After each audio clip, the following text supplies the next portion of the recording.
So the other night, I'm watching a documentary on biker gangs, the pagans versus the Hells Angels. And as I'm looking at the documentary, I'm like, damn, the Hells Angels is not playing with the pagans. And damn, the pagans are not playing with the Hells Angels. This is epic. This is crazy. What is going on here? Saturday, May 14th, 2022, a massive street fight broke out between members of the Hells Angels Motorcycle Club and their adversaries, the notorious pagans.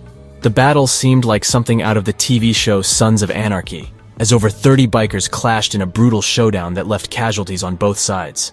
And one of the reasons why I was feeling like that is because of the commentary, the way they was making these guys sound. They was making these guys sound like heroes, gladiators, warriors. You feel me? You would almost forget that these are criminals, robbing and killing and, drug dealing, all that. They will make you forget that just the way they wording it. They'll make you think like, dang, these guys are really doing this for a purpose, a legit purpose.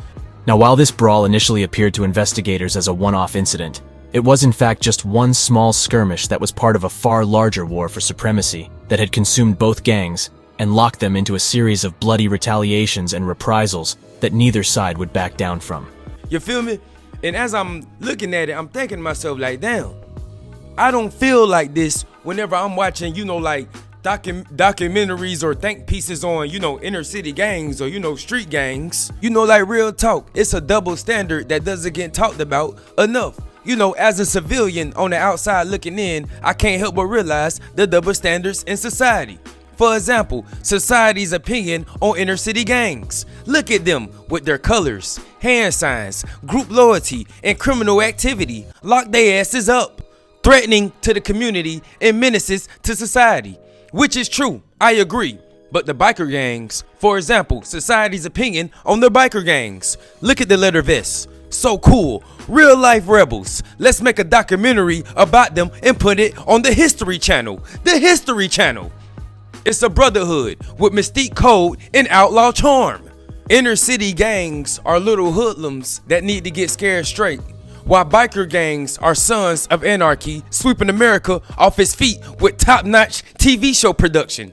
Inner city gang headlines: teen thug arrested. Biker gang headlines: biker legend busted with mountains of meth. Inner city gang public reactions: where are the parents? Biker gang public reactions: now them boys don't play. As this colossal clash of titans has claimed countless lives and even continues still to this day. But to understand why this perpetual cycle of bloodshed still lingers, we must first investigate the origins of this conflict. The Pagans Motorcycle Club was founded in Prince George's County, Maryland, in 1959. While they were originally formed as a tight-knit brotherhood of just 13 members, they quickly expanded their ranks, and by the late 1970s, they were one of the largest outlaw motorcycle clubs in the country. When the street gang fight over territory, they claim it as senseless violence, and the biker gang is labeled as motorcycle turf dispute.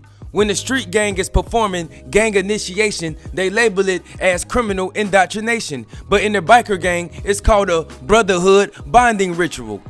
And I'm thinking to myself like, damn, this is crazy. The way they, have such a double standard, the way they, word each other, when they're talking about one or the other. It's wild. It's absolutely crazy. And it got me thinking, the reason why they do it is because the difference in motion. In America, we're always going to respect the one with more motion. It's kind of like comparing a local rapper to an international superstar. If you in the mall and you see a local rapper and you see your local rapper walking in the mall, and he got on the same pair of Jordans you got on, you gonna say to yourself, damn, me and him got the same J's. He must not be doing that well. His music really must not be taking off because I'm in the same tax bracket as him. We got the same J's. But if you in the mall and you see an international superstar, not better yet, you at home sitting on your couch and you see an international superstar on MTV Jams rocking the same shoes you got, you gonna say, damn, we got the same taste. I'm doing something right in life, because this person that got more motion than that local rapper got motion, got the same shoes I do, and it hit different. You feel me? That's the same way that America compares, inner city gangs to, biker gangs. because they're doing the same thing, except, you know, biker gangs, you know, they breaking the law to a whole new level. You know, they got more motion when it comes to breaking the law. You know, they just really don't give a damn to a whole new level. You know, street gangs, they don't give a damn, but biker gangs, they don't give a damn to a whole new level. Like the Hells Angels. If you are very prominent on the West Coast, you running the whole West Coast, you doing your thing, drugs, all that, you killing it. You see what's going on the East Coast, and you be like, you know what? We got this sold up. We trying to get that sold up too. Why? Because we want to be the toughest gang out there. We want to run everything. We want to be the biggest boys on the block, and the block is America. And this is biker gang talk. You know, like in street gang talk, you know, the block is just, you know, the block up the street. But in biker gang, you know, this is coast to coast. You know, the Hells Angels, they was doing their thing on the West Coast. And, you know, they couldn't help but notice that, hey, the East Coast got a lot of good business going on over there. So we gonna step on the pagans' toes over there, and we gonna get it cracking. The Hells Angels made a move on the now weakened pagans and invaded their stronghold of Philadelphia. The Angels orchestrated a brazen daytime assassination plot against Pagans Philadelphia chapter president Steve "Gorilla" Montevergine, but the plan failed when Montevergine miraculously survived after he was shot 9 times at close range. Undeterred, the Angels then set their sights on Thomas Thinker Wood, Montevergine's loyal second-in-command, and now the acting president of the Philly chapter. You know, a lot of street gangs and inner city gangs get exploited through hip-hop. Biker gangs, they don't get exploited through hip-hop.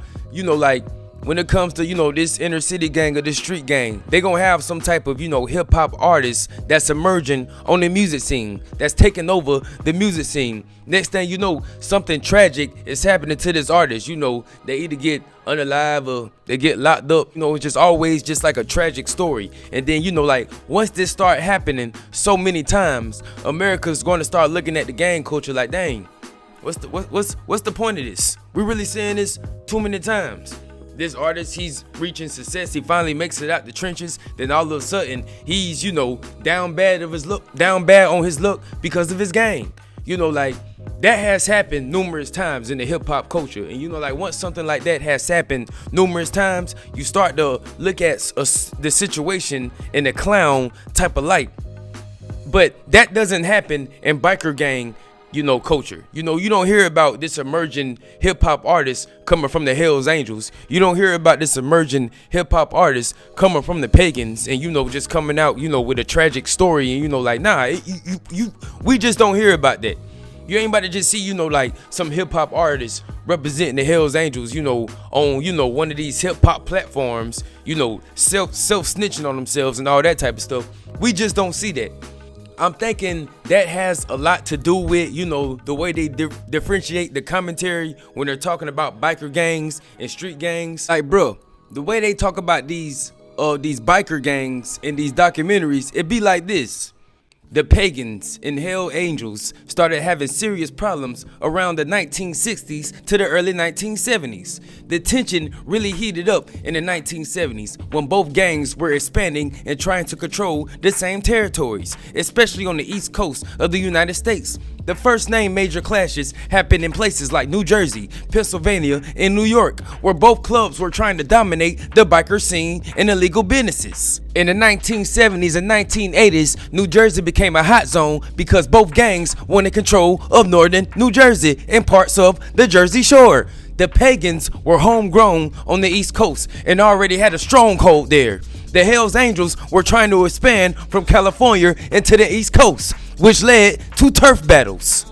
Don't that sound intense? Don't that sound like something that's gonna have you on the edge of your seat like, oh damn, this is good. This is real good. Now, if you watch like a street gang documentary, you know, like something like that, you know, they gonna be talking about, you know, like, you know, he shot my mama house up. Yeah, this where my mama house got shot up. I done seen this a few times. And, you know, like, and that's usually where it goes, you know, like they shooting up they mama houses, you know, like barber shops, you know, they just you know, they just wreaking havoc up the street from their houses. Or that's how they try to make it seem. And, you know, like, and I think that's just like what the difference is. You know, like, biker gangs got way more motion and crime than, you know, like street gangs and inner city gangs. You know, like that's why like the commentary just be so much more different, because, you know, America, they respect motion. If street gangs and, you know, inner city gangs, you know, like they have more motion, they doing crime, they doing big boy crime, but, you know, the motorcycle gangs, I'll be damn. You feel me? That's just all I gotta say. I'll be damn. You feel me? So like, that's just crazy. And like, me just realizing that was just crazier, because like this whole time I was just like, yo, why are they talking about the biker gangs the way they're talking about the biker gangs, and the street gangs the way they're talking about the street gangs? So, you know, like, so yeah, when I did my investigating, that's what I came up with. It's the motion. That's the reason why they talk so differently. It's because of the goddamn motion. And yeah, subscribe to the channel, dog.